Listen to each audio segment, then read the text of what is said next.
Yes guys, reka nongere mbasuhuze kandi mbifurize ibihe byiza cyane. N'ubundi ukomeje gukurikira ishami 250. Nizere ko aho uherereye hose ukomeje kugubwa neza. Nubwo hari akabeho, hari akavura hirya no hino mu gihugu, ariko nizere ko mumeze neza cyane. Abari hanze y'igihugu, abenshi muba muri i Burayi, ndabizi ko muba muri mu bukonje, ariko mwebwe musa naho muba mwaranabumenyereye, ariko n'ubundi nta muntu umenyera ibintu bibi. Rero abakoze subscribe ndabashimiye cyane guys, mukomeze mukore subscribe, mukomeze muduhe ibitekerezo, mukomeze mukore like. Nukuri kw'Imana tubiha agaciro kandi gakomeye cyane.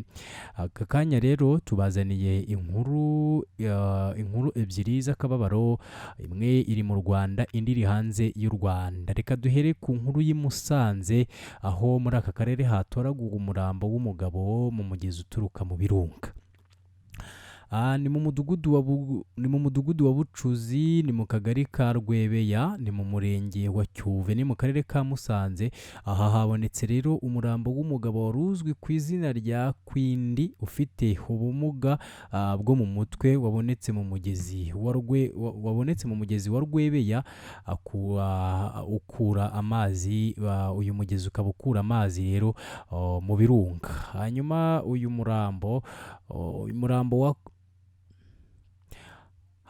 murambo wa Kwindi w'imyaka 27 y'amavuko wabonetse kuri uyu wa mbere tariki ya 10 Gicurasi 2021 ahagana saa 7 n'igice z'amanywa, ubonywe n'umuntu wari ugiye kuyora umucanga mu mugezi wa Rwebeya. Hanyuma umunyamabanga nshingwabikorwa w'umurenge wa Cyuve yitwa Bisengimana Janvier yemeje aya makuru, avuga ko kuri ubu nyakwigendera yajyanywe mu bitaro bikuru bya Ruhengeri ngo hakorwe isuzuma hamenyekane icyo yaba yazize. Uyu munyamabanga nshingwabikorwa rero umurenge wa Cyuve yagize ati nibyo uyu murambo twawubonye ahagana saa 7 n'igice. Uyu mugabo yari asanzwe abana n'ubumuga bwo mu mutwe. Umurambo we wajyanywe mu bitaro bya Ruhengeri ngo hakorwe ibizamini.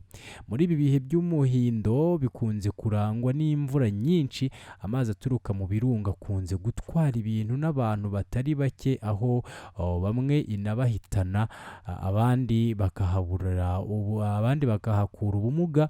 Ibintu leta yahagurukiye kuko yatangiye kubaka imiyoboro yo kuyobora no kugabanya umuvuduko w'aya mazi.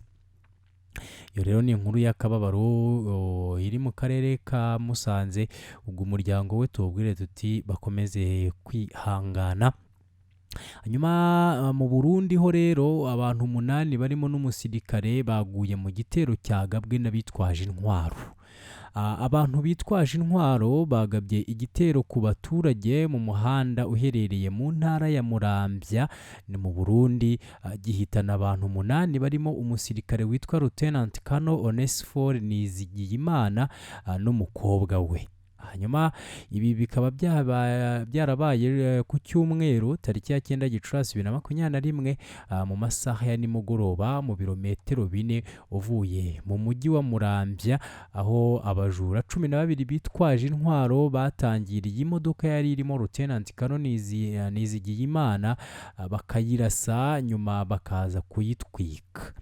Hanyuma African News itangaza ko ubwo iyi modoka yagabwagaho igitero yari irimo uyu musirikare n'umugore we n'abakobwa be 3 bavuye mu birori by'umuryango. Colonel Onesphore Nizigiyimana rero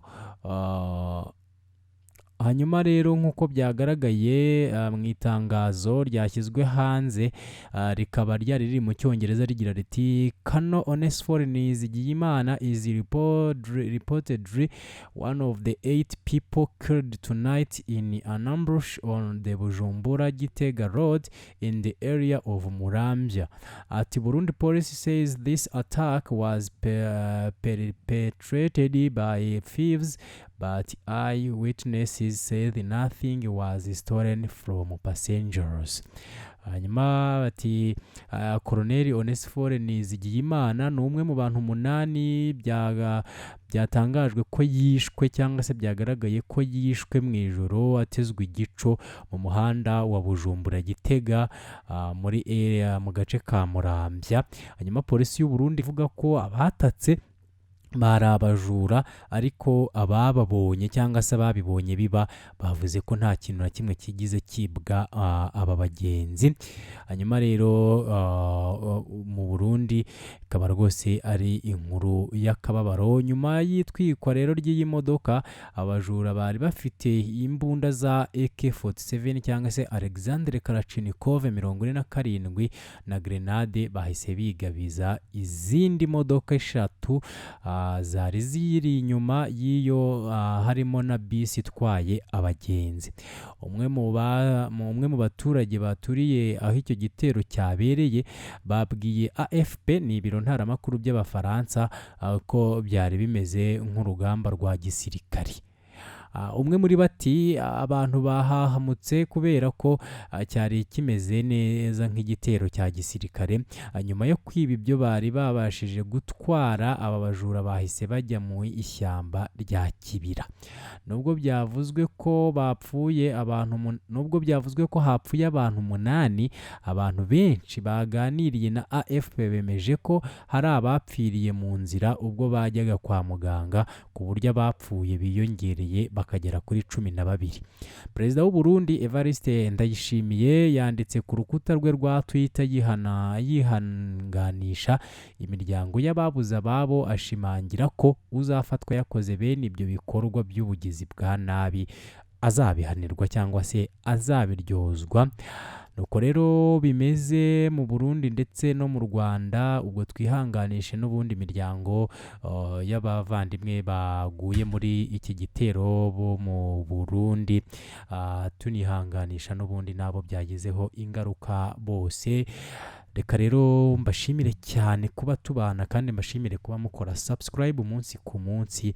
Rwose mugiye mukurikira channel yacu ishami 250, mujye muduha n'ibitekerezo kugira ngo tumenye mwebwe ibyo mwifuza aba ari byo dukora. Ciao, bye, amakuru nakagaruka.